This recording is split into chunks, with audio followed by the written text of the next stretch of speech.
Deus vai continuar comigo. Deixa eu falar uma coisa para você, crente. Para você chegar até aqui, quantos leões e ursos você já venceu na sua vida? Então não é esse que você está enfrentando hoje que vai te derrotar. Você vai vencer porque Deus continua onde sempre esteve. Amém?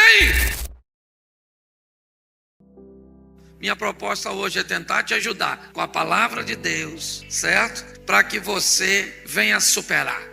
Que ninguém te convença que você é um perdedor, porque Cristo disse que você é um vencedor. Você entende?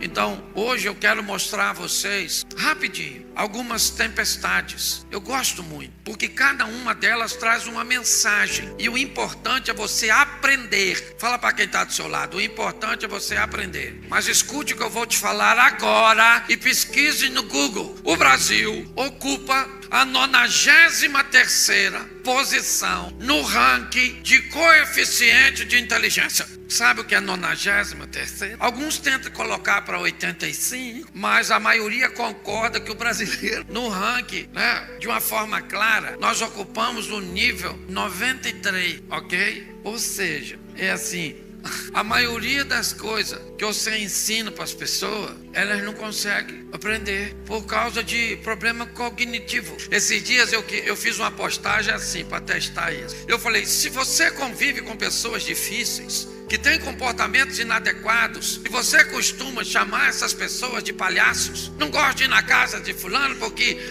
é uma palhaçada. Eu falei, se você não gosta de palhaço, o problema não é o palhaço. Pare de ir no circo. A pergunta é, por que você continua indo ao circo? Aí uma moça escreveu na minha postagem, ué, não sabia que o circo era pecado. Essa moça pode chegar no inferno assim e perguntar para Satanás se é Miguel. Porque tem gente que não entende quase nada. Então eu preciso da sua atenção agora. Olha para mim, certo? E não diga nada. Virou até canção, tá certo? Então nós vamos dar uma olhada. Dá para botar o texto aqui que eu vi. Então coloque para mim Jonas capítulo 1, verso 3 e 4. Nós vamos ver a primeira tempestade. Jonas capítulo 1, verso 3 e 4. E Jonas se levantou para fugir diante da face do Senhor para Tarsis, e descendo a Jope, achou um navio que ia para Tarsis. Pagou, pois, a sua passagem e desceu para dentro dele, para ir com ele para Tarsis, de diante da face do Senhor. Verso 4. Mas o Senhor mandou ao mar um grande vento, e fez-se no mar uma grande tempestade, e o navio estava para... Olhe para mim agora que eu quero falar com você. Vamos começar aqui entendendo situações desagradáveis, difíceis, e hoje vamos chamá-las de tempestades. Vamos entender que essas tempestades não receberam autorização de Deus para nos destruir. Elas são apenas mensageiras de decisões que nós precisamos tomar, ok? Então a primeira tempestade é essa que lemos. O que ela tem como mensagem? Para quem é a mensagem? Na narrativa, a história é mais ou menos assim para você que não conhece. Jonas é o profeta do Senhor. Deus aparece para ele e diz para ele, vai à cidade de Nínive e prega contra ela. Diga a ela como eles estão vivendo. Era uma mensagem de confronto, difícil, uma mensagem dura. Segundo, era uma mensagem para um povo cujo qual Jonas não tinha nenhum apreço. Jonas não tem interesse de ver aquelas pessoas mudadas. Aquele é um povo violento que provavelmente vai tentar contra, ou pode tentar contra a sua vida, se ele resolver levar uma mensagem de oposição. Ele não quer ir. Então ele resolve desobedecer a Deus. Ele resolve fugir. E ele foge para um porto marítimo, Jope. Compra uma passagem de um navio que vai para a Espanha, para Tarsis. E entra nesse navio. O capitão do navio, ele não é profeta. O capitão do navio não desobedeceu a Deus. O capitão do navio não tem nada a ver com esta situação. Só que durante o processo de navegação, uma tempestade se abate sobre aquele mar. O navio está praticamente quebrando-se. O capitão do navio precisa resolver aquilo. É de responsabilidade dele o navio em si, a carga que o navio carrega, os passageiros que ele leva, sua tripulação. E para ele a coisa mais valiosa, sua própria vida. Tudo isso está em risco por causa dessa maldita tempestade. Ele é um trabalhador, um homem honesto, decente. Que erro cometeu este capitão do navio? Por que é que está acontecendo isso com ele? O barco dele recebeu um desobediente. Sabe o que aquele homem fez? Para navegar com mais facilidade, jogou a carga do navio fora, para tornar o navio com uma flutuabilidade melhor. Adiantou alguma coisa? A carga foi embora. Ou seja, o capitão do navio perdeu o que não precisava perder, por não tirar o que precisava ser tirado. Quanto mais rápido você identificar, pedir a Deus o discernimento sobre o porquê dessa tempestade, porque às vezes ela é uma tempestade de denúncia, que vem denunciar uma pessoa, como Jonas, um relacionamento, um comportamento, alguma coisa que Deus poderia remover da sua vida, mas não vai, porque não é obrigação de Deus tirar da sua vida aquilo que você tem que ter a responsabilidade de tirar. Nós vemos uma tempestade que denuncia. Qual é o problema? É Jonas. E onde ele está? No barco do capitão. Você já parou para pensar que algumas dificuldades que você está vivendo pode ser porque alguma coisa que está na sua vida deveria sair? Mas Jonas pagou o ingresso, sim ou não? Sim ou não? Isso. E talvez não tenha sido nem tão caro, porque se você cobrar barato para entrar na sua vida, não reclame de quem está entrando. Tem uma frase que eu gosto muito, ela diz: se você tem funcionários e você só quer pagar banana, não reclame de só ter macaco trabalhando para você. Nós temos que aprender a identificar. Essa é uma tempestade importantíssima. Ela vem denunciar. Tem alguém aí dentro que não deveria estar. Tem alguém na tua família, tem alguém na tua casa. Nós estamos enfrentando um probleminha familiar, certo? E aí hoje eu e Mary estávamos orando de manhã. Não temos ainda o discernimento de onde está, mas sabemos que temos um problema, uma tempestade, algo está acontecendo. Estávamos orando a Deus, pedindo a Deus nos dê o discernimento. Então eu não sei o que você está atravessando, mas se você está em meio a uma tempestade, pergunte a Deus: tem alguma coisa na minha vida que eu tenho que jogar fora? E você sabe o que é mais sensacional? É que Jonas disse para o capitão do navio: essa tempestade é culpa minha, sim ou não? Mas o Jonas pulou? Não. O que o Jonas disse para o capitão? Me jogue fora. O problema não vai embora sozinho. Você é que tem que dizer: vai embora. E às vezes o problema pode ser muito simples. Pode ser um filho dormindo no quarto do casal, acabando com a intimidade dele. Seu filho não vai sair da cama, santo. Você que pega, vem para passar a mão na mulher, tem que fazer uma ponte aérea. Hoje, que Deus te dê discernimento para localizar seu Jonas. E se achou, não fica com pena não. Joga fora, que a tempestade passa e você segue. Posso ouvir um amém? Segunda tempestade. Coloca para mim, por favor, Marcos 4:35. Marcos capítulo 4. E naquele dia, sendo já tarde, disse-lhes: passemos para outra margem. Eles, deixando a multidão, levaram consigo, como estava no barco, e havia também com ele outros barquinhos. E eles, deixando a multidão, olha lá, e levantou-se um grande temporal de vento, de maneira que as ondas subiam sobre o barco, e ele já quase se enchia. E ele estava deitado na popa do barco, sob a almofada, e despertaram, dizendo: mestre, mestre, não te dá que pereçamos? E ele, despertando, disse ao vento: cala-te. Disse o mar: aquieta-te. O vento se aquietou, e houve grande bonança. E disse: por que sois tão tímidos, ainda não tendes fé? E sentiram um grande temor, e diziam uns aos outros: mas quem é este que até o vento e o mar lhe obedecem? Olha para mim aqui. Os discípulos estão lá no barco, sim ou não? Jesus falou: entra no barco comigo. Eles foram? Sim ou não? Os discípulos falaram: entra no barco, vamos lá para o outro lado, vamos comigo. Eles foram ou não foram? Eles estão obedecendo ou não? Então o que é que um crente espera que aconteça com ele quando ele está obedecendo? Isso vai dar tudo certo se a gente colocar. Mas não é assim não. O problema, a crise também vem para os obedientes.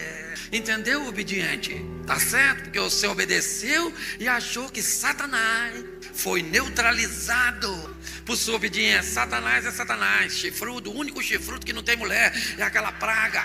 Os caras estão obedecendo, sim ou não? E quem é que vem? A tal da tempestade. E Jesus está dormindo, deitou na popa do barco e está dormindo. E lá vem a tempestade, e lá vem a tempestade, e sacode o barco daqui, sacode dali, a água começa a entrar. E Jesus dormindo, porque de vez em quando não tá. Você fala: Senhor, cadê o Senhor? Está dormindo. E olha que a Bíblia diz que não tosquenejará, nem dormitará o guarda de Israel, mas estava dormindo, ou então fingindo. Jesus estava no barco, sim ou não? Quietinho. E quem é que vem? A tempestade. E Jesus está dormindo. E o discípulo tentando resolver. Tem um desobediente ali. Cadê o Jonas? Essa não tem Jonas. Esse é outro modelo de tempestade. Tentaram resolver, não deu certo. Alguém falou: nós vamos afundar. Pedro era pescador, junto com André, seu irmão, Tiago e João. Mateus, eu não sei nem se sabia nadar, era cobrador de imposto. De repente, alguém foi lá acordar Jesus e falou: Senhor, acorda aí, Jesus, nós vamos morrer. Isso, entendeu, Aquaman? Vambora. Acorda, porque nós vamos. O negócio vai afundar. Não, como é que o senhor consegue dormir? Jesus levantou. Depois você lê, que eu não sou obrigado a ler tudo. Levantou. E eu acho que estava meio nervoso. Já foi falando logo com o vento: cala a boca! Falou pro mar: quietinho, quero nem marola. Agora é piscina. O vento, ó. O mar, ó. E o discípulo ficaram olhando um pro outro. O que essa tempestade ela veio fazer? Pense. Aqui não há desobediência a obedientes. Essa tempestade veio apenas mostrar àqueles que estavam passando por ela o que Jesus pode fazer com quem anda com. Tem problema que só vem na sua vida para mostrar a você quem é que anda contigo. Entendeu? Tem problema que ele vem para te mostrar que ele é o Todo-Poderoso, que ele tem poder para fazer por você o que ninguém pode fazer. Essa tempestade só vem para revelar o poder daquele que caminha conosco. Então pare de reclamar de suas tempestades e descubra qual é a mensagem que ela veio trazer para você. Se tiver um Jonas, jogue fora. Se você está dentro da obediência, você já sabe que essa não é Jonas. Essa veio para mostrar. E foi isso que ela fez. Ela vai mostrar. Sabe o que o discípulo disse? Quem é este que até o vento e o mar? Ele estava andando há quase 3 anos com o chefe dos crentes. Poxa, e ainda não sabia? E Jesus fez de propósito. Porque olha o que ele falou: passemos para outra. Ele falou: passemos? Sim ou não? E ele foi o quê? Dormir, porque ele já fez o papel dele. Se fosse para levar o barco, não chamou 4 pescadores. Ó, passemos para o outro lado, eu vou dormir, vocês é que passem. A minha parte eu fiz em falar e vocês fazem em navegar. Isso, é só isso. Tá assim de gente esperando Deus fazer tudo. Faça a sua parte, porque a dele ele não vai fazer, ele já fez. A dele está pronta, você está entendendo? É assim que funciona. Ah, pastor, por que é mais difícil para um do que para outros? Se eu tivesse todas as respostas desse mundo, eu não tenho, não sei. Por que com um acontece desse jeito, com o outro eu não. Esse dia alguém me perguntou: pastor, por que o senhor vive tudo isso? Eu vivo o quê, meu filho? Não, eu queria saber. Falei: não pergunta nem a Deus, porque vai que ele só está fazendo porque está distraído.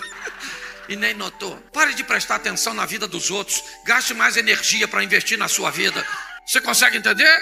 Talvez a sua vida não anda porque a maior parte das suas forças é canalizada para olhar a vida do outro. Quero saber porque o outro está vencendo, eu estou a fim de vencer.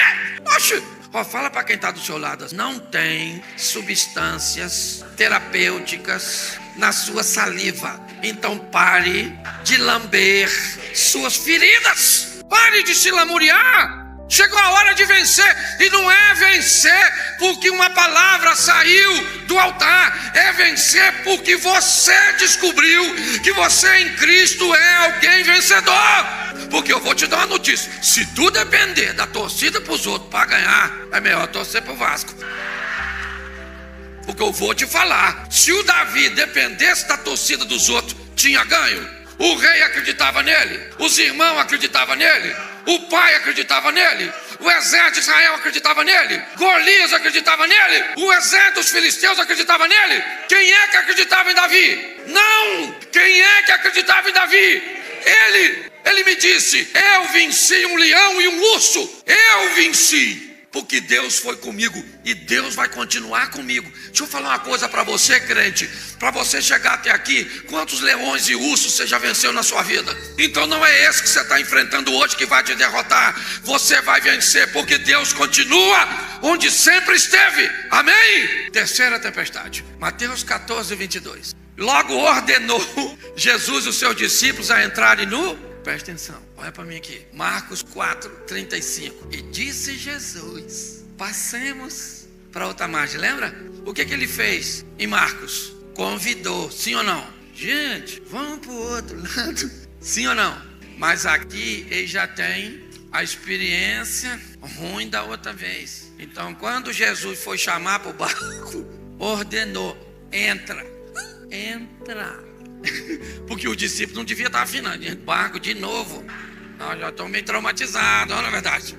E pior, logo ordenou. Jesus que os seus discípulos entrassem no barco e fossem adiante dele para outra, enquanto ele falou para o discípulo: vão vocês, que eu vou depois. Depois como? Se tinha um barco só. Os caras falaram: agora que nós morremos. Da outra vez, se afundasse para nós, afundava para ele também, mas dessa vez ele nem vai, né? Não quer ir não. Entra. Entra. Já notou que tem situação que você não tem escolha? Esse negócio de livre-arbítrio vira balela, né?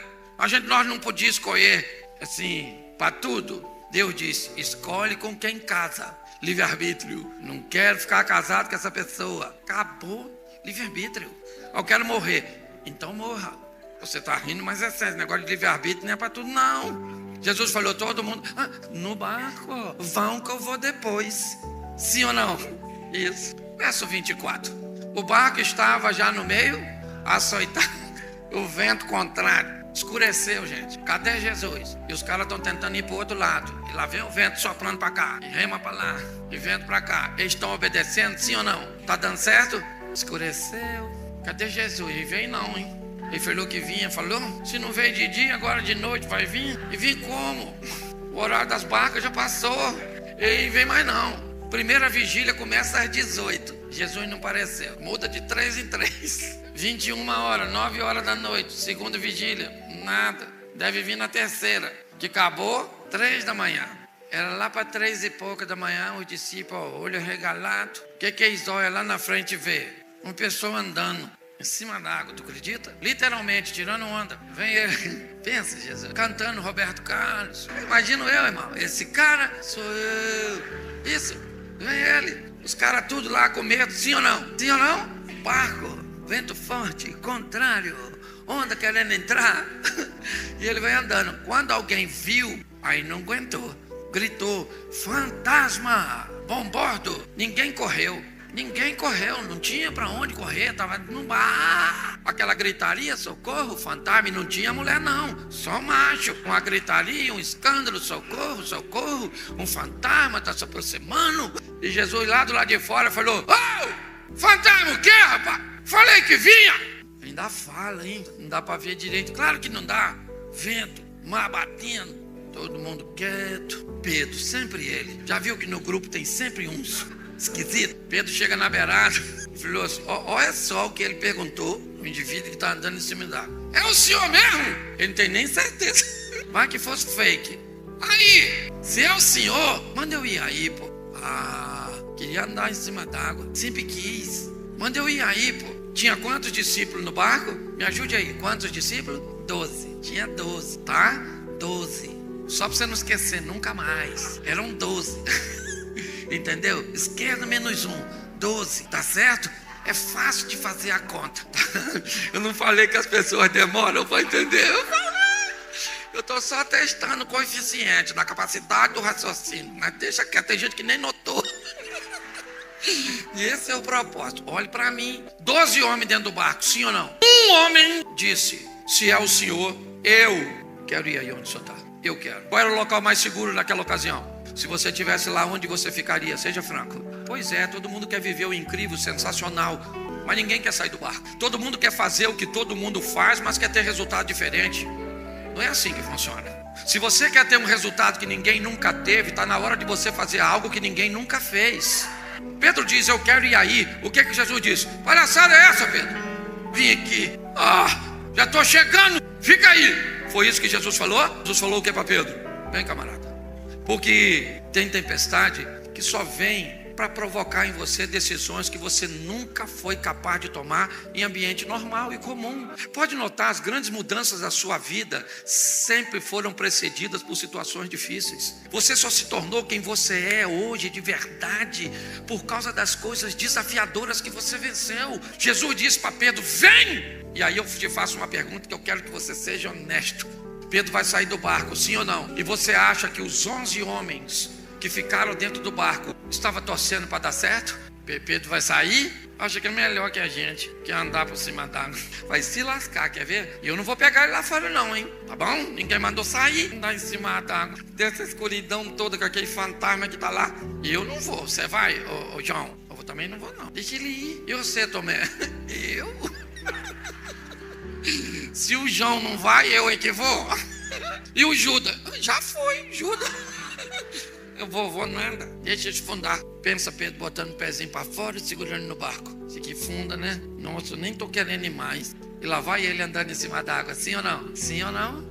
Quem estava dentro do barco estava fazendo o quê? Torcendo. Por quê? Porque quem não sai do barco detesta ver você saindo. Quem não faz nada diferente detesta ver você fazendo. Quando você resolve viver o incrível, o extraordinário, o sensacional, você causa um problema para quem não vive. Você mostrou que era possível. Isso por si só já é uma ofensa danada. Ninguém vence na sua casa. No dia da reunião de família, você me aparece com aquele carrão e eu ainda buzina. Pam, pam. Sai as suas cunhados, sobrinhos, sai tudo. Ô vacilão, vai num ambiente desse, vai de Uber. Não constrange os outros não, porque a vitória é um troço difícil dos outros engolir. Ninguém se formou até hoje na sua família. Só se formaram em letras apagadas, ciências ocultas. E você fez engenharia, miserável. Você virou médico, sua praga. Você perdeu justamente 35 quilos e ficou linda. Nunca mais vai na casa dos parentes. Faça FaceTime só com o rosto. Você tá rindo, mas é terrível. O pessoal, funda.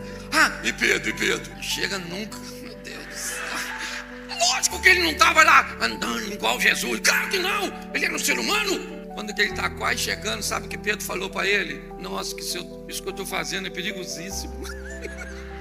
Perdeu o foco, ele começa a afundar. Aí falou, Jesus! Estava tão pertinho que Jesus só estendeu a mão. Falou aqui, segura aqui, homem de pouca. Pô, se Pedro foi lá e era de pôr café, quem não foi era de pôr o quê? Um chazinho sem açúcar. Pedro voltou para o barco, sim ou não? E a tempestade e o vento cessou, sim ou não? Isso. Vamos imaginar o culto na ADV aqui, tá certo? Da Galileia, depois desse episódio. Pensa, quem está dirigindo o culto diz, irmãos, está na hora da campanha. Temos agora alguém que gostaria de testemunhar? E os 11 levantam e falam assim, ó, nós aqui, quase morremos. Uma tempestade terrível, tudo escuro, mas graças a Deus, deu tudo certo. Tinha um homem que veio na nossa direção mandando sobre, mas aí Pedro poderia falar no mesmo culto da Adveca. Posso dar o meu aqui? Primeiro que não era um homem, eram 2. E só para ficar claro, era Jesus e eu. Porque quem sai do barco conta milagres a respeito de si mesmo, enquanto quem fica no barco só conta milagres a respeito dos outros. Descubra quem você quer ser. Um mero narrador de histórias alheias ou personagem. Suba no palco da vida e vá protagonizar suas próprias histórias com o Rei dos Reis. Amém? Do capítulo de número 22, a partir do verso de número 17. Segundo o livro do profeta Samuel, capítulo de número 22, a partir do verso 17, diz assim: Desde o alto enviou e me tomou, tirou-me das muitas águas, livrou-me do meu possante inimigo e daqueles que me tinham ódio, porque eram mais fortes do que eu. Encontraram-me no dia da minha calamidade, porém o Senhor se fez o meu esteio e tirou-me para o largo e arrebatou-me dali, porque tinha prazer em mim. Recompensou-me o Senhor conforme a minha justiça, conforme a pureza das minhas mãos, me retribuiu, porque guardei os caminhos do Senhor e não me apartei impiamente do meu Deus. Vamos embora. 24. Porém fui sincero perante ele e guardei-me da minha iniquidade, e me retribuiu o Senhor conforme a minha justiça, conforme a minha pureza diante dos seus olhos. Com o benigno te mostras benigno, com o varão sincero te mostra sincero, com o puro te mostra puro, mas com o perverso te mostra avesso. Feche os seus olhos. Senhor nosso Deus e Pai, em nome de Jesus, continua falando conosco e usa-me como um canal de bênção nesta hora. Fala conosco não aquilo que queremos ouvir, mas aquilo que precisamos ouvir. Tira-nos do conforto da mesmice e nos coloque no confrontos, ou nos confrontos das mudanças. Continua conosco, que teu Espírito tenha liberdade, em o nome de Jesus. Você pode dizer amém? Bom, o tema da minha mensagem é vida eterna versus vida terrena. Eu quero falar com vocês rapidinho de algo que eu já venho há muito tempo buscando informar a igreja, buscando refletir com a igreja.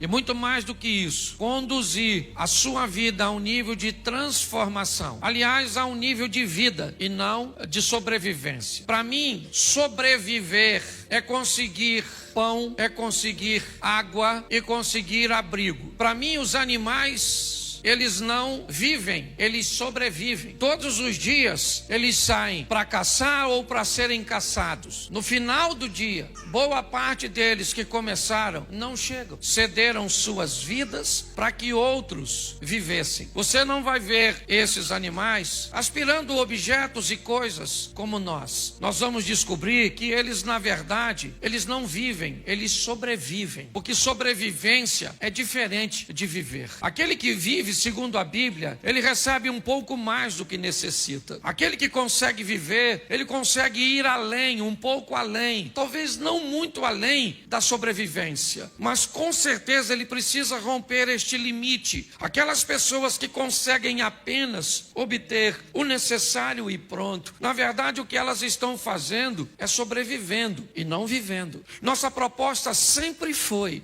levar a igreja a um nível que a igreja recebeu de autorização de Deus para viver. Nós já falamos aqui que é impossível que todos sejamos ricos. O sistema não funciona com uma riqueza generalizada. Não existe como isso acontecer, porque se todos forem ricos, nós não vamos ter as necessidades básicas atendidas. Quem é que vai plantar? Quem é que vai colher? Quem é que vai beneficiar? Quem é que vai oferecer os serviços básicos? Se você fura o pneu do seu carro, se você precisa de um conserto elétrico, a vida ela é de interdependência. Pessoas dependem do seu dinheiro e você depende dos serviços dessa pessoa. Então não tem como nós colocarmos todos no mesmo nível social. Não existe isso. Lugar nenhum funciona desse jeito. Mas também nós vemos a Bíblia dizer que nunca vi um justo desamparado, um servo do Senhor mendigar o pão. Preste atenção, porque a Bíblia faz uma proposta para todos nós, de termos um nível de vida que vai além da sobrevivência. Mas aí vem a minha pergunta: o que é mais difícil? Ir para o céu ou viver na terra? Você consegue me responder isso de forma rápida? O que é mais difícil, gente? Ir para o céu ou viver na terra? O que é mais difícil? Ir para o... uma pergunta que me parece estar bem equivocada. É muito mais fácil ir para o céu, no que diz respeito ao ensinamento bíblico, do que viver na terra. Qual é o grande problema da vida aqui? É que me parece que diante de nós está um espelho. E o que ele faz? Reflete tudo aquilo que nós fazemos. Tudo aquilo que nós fazemos provavelmente vai virar ou vai voltar para nós de alguma forma. Só que nós não temos testemunhas ao nosso lado o tempo inteiro, observando aquilo que fizemos e fazemos, quer de forma explícita ou implícita. Mas a verdade é que o texto que nós lemos, e eu já vou mostrar ele para vocês, fala de um camarada que não tinha problema com os céus. Você não vai ver Davi, tudo bem que nós estamos no Velho Testamento, mas você vê que Davi teve muitos altos e baixos. Mas chegou um momento que ele entendeu o que acontecia com ele. E esse texto que lemos faz parte disso. Por quê? Porque quer no casamento, na criação de filhos, quer nas nossas questões financeiras, quer nos nossos estudos, quer em todos os ambientes, na maioria das vezes, parece que tem alguém atrapalhando a nossa vida. Parece que tem alguém criando uma confusão na nossa vida. Eu não sei se você já parou, basta você conversar com as pessoas que há sempre um culpado para que aquilo esteja acontecendo. E pior, elas acham muito mais difícil chegar no céu. Mas segundo a Bíblia, chegar no céu é muito fácil. Primeiro, você vai receber algo que você não merece, porque Ele é misericordioso. Então, se você está buscando merecimento para entrar no céu, você está perdido. Não vai entrar nunca. Porque melhor que você seja, você nunca vai merecer. A minha pergunta é, um Deus que quer nos salvar, criaria um sistema tão difícil de ser alcançado? Não. Por que é que pessoas então nos oprimem tanto, buscando fazer com que creiamos que não temos direito a entrar no céu? Talvez seja uma boa pergunta.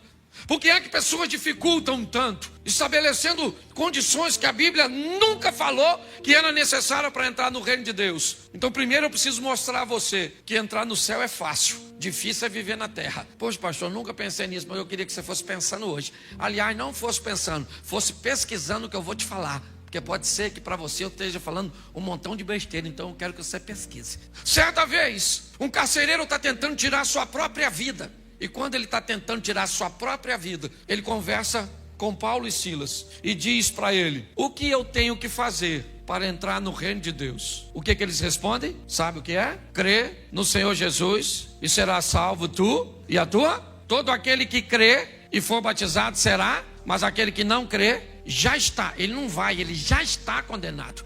É o que diz o texto. Então preste atenção como é que é fácil entrar no céu. É só acreditar, confessar com sua boca que Jesus Cristo é o... Quem já fez isso? Então está no céu. Pastor, é simples assim? É, entrar no céu é simples, mas não tem que fazer, não tem que acreditar e morrer acreditando. Qual é o grande problema? É a morte súbita, aquela que você não está esperando. Que aí tem, porque eu não consigo acreditar que todos aqueles que têm Jesus e que já reconheceram, se morrer devagar vai para o inferno. Eu não acredito, porque dá tempo. Eu não, Senhor Jesus, sou meu Pai, perdoa meus pecados, estou morrendo. Mas se não der tempo, você está atravessando a rua, atropelou. Mas não, pô, queria uns 5 minutos, sim, só para meter a última conversa. Pastor, como é que eu sei? Eu aprendi uma coisa: o salvo, ele tem sintoma, assim como o perdido também tem. Ninguém precisa falar com a gente que está salvo ou perdido. Você dá aquela olhada se o indivíduo já está no trilho, entendeu? Se chamar a senha 326, era tu foi. Você está rindo, mas é sério. A Bíblia diz: se conhece a árvore pelos seus. Bom, Deus não pede de nós perfeição, Ele pede de nós aperfeiçoamento. Qualquer um pode dizer eu estou salvo, mas você não pode dizer que o outro está perdido. Você tem o direito de dizer eu estou salvo em Cristo, mas fulano está perdido. Não pode. Você não tem o direito de dizer que ninguém... Você pode dizer que ele parece. Ó, fulano parece que vai se lascar. Beleza. Pelo comportamento dele. É a grande verdade. Mas eu aprendi uma coisa. Quando eu entrei na igreja, eu tomava um birinade. Lembra disso, Jânio? Essa era a minha comparsa. Tomávamos grau. Gostava de tomar. Aliás, eu parei de beber, hoje não gosto de nada de bebida, porque minha família toda tem problema no DNA da família. A quantidade, você sabe, conhece? Não, você conhece minha família. É só você falar de um pecador que ele já fica... Mas sabe, perdi uns 3 ou 4 primos, tios, certo? 2 irmãos, por causa da... Então eu não gosto, esse negócio de bebida não gosto. Mas eu, quando eu me converti, eu tomava uns negócios assim ainda. Às vezes ficava meio alto assim, crente em Cristo Jesus, louvado seja Deus. Eu falava palavrão, você falava também? Não, que ninguém falava. Isso aqui eu acho que eu vim pregar no céu, na verdade. Deixa eu ver se eu morri. Eu acho que não, eu tinha um montão de coisas que eu não consegui me libertar simultaneamente ou instantaneamente. Aceitei Jesus, alguém falou: agora você é santo. Fui para casa caçar o santo.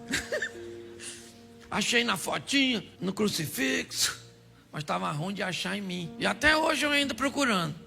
Não com tanta diligência quanto antes. Eu aprendi que a cada dia que passa, você pode se tornar uma versão melhor de você mesmo. Onde o pecado vai dando lugar ao poder de Deus. Onde você vai destruindo o velho homem gradativamente. Mas você vai conseguir destruir tudo, sim ou não? Não, o apóstolo Paulo tentou. Estou com uns pins na carne, o que Deus disse: Paulinho, a minha graça te basta. Porque o meu poder se aperfeiçoa Então ninguém nunca vai ser perfeito. Então pare de achar que você vai ser perfeito. Agora também você não pode ser cego demais. Porque senão quer dizer que você está perto do chifrudo. Você olha para a pessoa e diz: nossa, essa pessoa é uma pessoa mansa. 364 dias do ano. Um dia ela estourou. Vou matar todo mundo! Deixou de ser crente? Não, só mostrou que não é perfeito. Entendeu? Lá uma vez ou outra você tem uma vontadezinha esquisita. O bom de estar aqui é que eu olho para todo mundo. Eu vejo quem tira o olho de mim, eu vejo quem ri, eu vejo quem cutuca o outro aí, ó. Certo? Aqui nós vamos descobrir os pecadores, não é? Um negócio legal, porque você é gente. E se você achar que não pode sentir isso, o que você precisa entender é que você tem que ter domínio sobre isso. Então você tem que ter vontade, mas não, entendeu? Queria esganar, morde a língua. Depois fala com Deus: Senhor, o Senhor sabe que eu em pensamento matei, esquartejei, enterrei. O Senhor sabe até onde que eu fiz aqui, certo? Porque você é gente. Hoje eu vejo pessoas buscando uma santidade utópica, inexistente, um relacionamento com Deus que não existe. Um dia vai existir, porque quando vier o que é perfeito, então o que é em parte vai ser aniquilado, e você vai receber um novo corpo, um novo nome, amém? E aí você vai estar com ele em glória, aí é beleza. Mas enquanto estiver aqui, meu filho, você tem que entender. Então eu aprendi uma coisa na minha vida, que fé e temor a Deus me leva para o céu, mas não me dá uma vida boa aqui na terra. Vida boa aqui na terra, eu preciso, vida boa de verdade, ok? Então eu estou falando boa de verdade, está em viver dentro dos princípios e valores de Deus. E um deles, porque não dá para falar de muitos, é a lei da semeadura. Me entenda bem, quem vive bem aqui na terra, obedecendo valores e princípios que estão na Bíblia, e algumas pessoas sequer são capazes de notar, porque muitas vezes parece que não está na Bíblia, ou a Bíblia não te ensina a buscar fazer tudo o que você for fazer da melhor maneira possível. Como é que se faz algo da melhor maneira possível? Obtendo o máximo de conhecimento possível em torno daquilo que vai ser executado. E como é que se reúne o máximo possível de informação daquilo que precisa ser executado? Estudando, adquirindo informação, conhecimento, ferramentas. A Bíblia diz isso. Porém, quando você vê alguém que não frequenta a igreja, mas que buscou o máximo de informação daquilo que vai executar, executa aquilo com maestria, é alguém que aprendeu a fazer aquilo que veio à sua mão da melhor maneira possível, tem sucesso. Mas não faz sentido, porque o cara está num ambiente idólatra, e eu estou num ambiente religioso, crendo no Deus Todo-Poderoso e com fé em Cristo. Isso vai fazer você ir para o céu, não viver bem aqui na terra. Isso também não significa que esse que cumpriu os princípios sem fé vai para o céu. São duas coisas distintas. Aliás, a Bíblia sempre fez essa distinção: vida terrena, vida eterna. Você vê que o salmista tem uma crise muito grande quando ele olha para um ímpio prosperando. O que nós temos que entender é a maturidade, ou ter a maturidade para entender que os princípios e valores, quando são obedecidos, me trazem uma prosperidade terrena, que a fé e o temor a Deus me levam para o céu. E se eu quero viver o que a Bíblia me oferece como proposta, eu tenho que unir as duas coisas: viver uma vida excelente aqui na terra e depois ir para o céu. O salmista, aqui Davi, mas não no Salmo, no livro do profeta Samuel, eu quero só voltar lá e ler, e eu vou terminar com vocês. Bota o 17 de novo. É isso? Começamos? Não, foi no 18. Isso. Preste atenção no que ele está dizendo. Livrou-me do meu possante inimigo e daqueles que me tinham ódio, porque eram mais fortes do que eu. Preste atenção, deixa aí só um minutinho. Davi enfrentou muitos inimigos, sim ou não? E muitos desses inimigos ele enfrentou porque era valente, porque tinha gente valente do seu lado, porque tinha armas necessárias, estratégia necessária, sim ou não?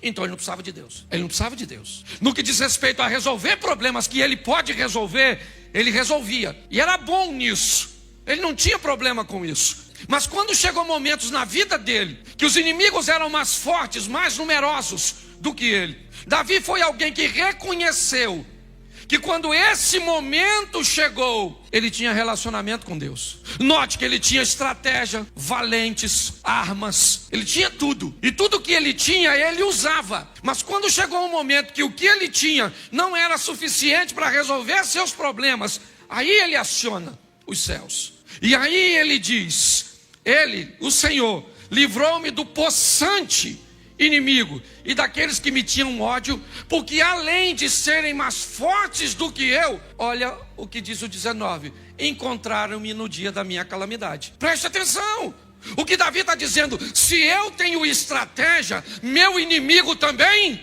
tem. Buscou um momento em que estava mais fragilizado meu casamento, em que minhas finanças estavam frágeis e que eu não estava bem.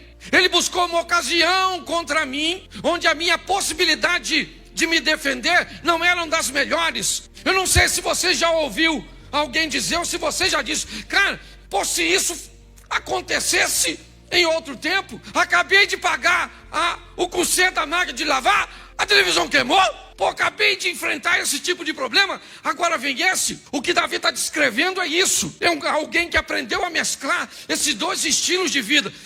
Dava para ele resolver? Resolvia. Não dava para resolver? Deus entra com providência. Por quê? Porque Davi diz, quando eles me atacaram, buscaram o dia da minha calamidade, porém o Senhor se fez o meu... Isso, a minha coluna. Bota aí o verso seguinte. Tirou-me para o largo e arrebatou-me dali, porque tinha o quê? Tinha o quê? Isso, Davi está dizendo, Deus tem prazer em mim. À toa? Não. Deus não tem prazer nesse cara à toa. Por favor, nunca leia um texto e coloque ele na sua vida. Eu já cansei de ver pessoas pegar o texto de Filipenses e dizer que o Senhor te retribua segundo as suas riquezas em glória por Cristo Jesus. Como se o texto de Filipenses fosse escrito para nós. Ô gente, pelo amor de Deus, o texto de Filipenses foi escrito por Paulo para quem? O texto dos Filipenses foi escrito pelo apóstolo Paulo para quem? Para quem? Isso, deixa eu ajudar, para os Filipenses. O texto que Paulo escreveu nos Filipenses é por Filipenses. É para mim? É para você? É para quem? Pode ser meu? Pode ser meu? Pode ser seu? Se você fizer o quê? O mesmo que os Filipenses fizeram. O grande problema é que a gente pega o texto sem fazer nada e já pega o texto e coloca na nossa vida. Como se fosse uma mágicazinha. Não, o que ele está dizendo é que Deus tem prazer em mim. Será que a gente consegue encontrar o motivo disso? Vamos lá. Aliás, por que ele acha isso? Vamos dar uma olhadinha. Recompensou-me o Senhor conforme a minha... Opa, peraí. O que é recompensa? É aquilo que eu recebo. O que eu estou recebendo de Deus? Justiça. O que é que eu estou mandando para Deus? Justiça. O que Davi está dizendo é que eu estou vivendo debaixo da lei da semeadura. Enquanto ele semeou coisas boas, ele está colhendo coisas boas. O dia que ele semeou coisas más, Natan bateu na porta dele e disse, meu irmão, hoje a notícia não é boa, porque eu vou te tratar de acordo com a sua justiça. Mas quão injustiçado nós somos, né, gente? É muito injusto. A vida é muito injusta para você, porque você trata o seu marido da melhor maneira possível e ele não é bom para você. Você trata a sua esposa da melhor maneira possível. Você trata a sua vida profissional da melhor maneira possível e ela te retribui de forma ruim. Você trata seus estudos da melhor maneira possível, mas as notas nunca são boas. Você trata seu corpo de qualquer maneira e a saúde você sempre espera que seja boa. Preste atenção no que Davi está dizendo. O Senhor me tratou conforme a minha justiça. Eu estou recebendo de Deus exatamente o que eu estou mandando para lá, porque é lei de semeadura. Aquilo que eu semear, isso também eu vou. Isso. Será que isso não explica o texto anterior? Volta para mim no 20. O Senhor e tirou-me para o lago e arrebatou-me dali, porque tinha prazer em mim. Eu já vi Davi dizer que queria morrer, porque Deus virou para ele as costas. Sim ou não? Mas ele está dizendo que Deus tinha prazer nele. Mas naquela ocasião ele disse que Deus virou as costas para ele. O que Davi aprendeu a duras penas é que na verdade Deus tratava ele de acordo com como ele se tratava. Fora as crises e as dificuldades dos ensinamentos, que elas também existem, mas são pontuais. Elas não são regras contínuas. Quando nós olhamos para isso, volta para o 21, o que ele está dizendo, o Senhor o recompensou conforme a pureza das minhas, ele me retribuiu. Davi só está dizendo isso, gente. Eu não estou recebendo da vida nada mais, nada menos que eu não esteja mandando para ela. Nós queremos da vida o mesmo que a vida quer de nós. Decisões assertivas. A vida não age. Não há possibilidade na vida em agir. A vida só reage. Todas as vezes. Isso é lei da física. Toda ação causa uma reação. O grande problema é o que nós estamos fazendo. Ele está dizendo coisas boas a respeito de Deus.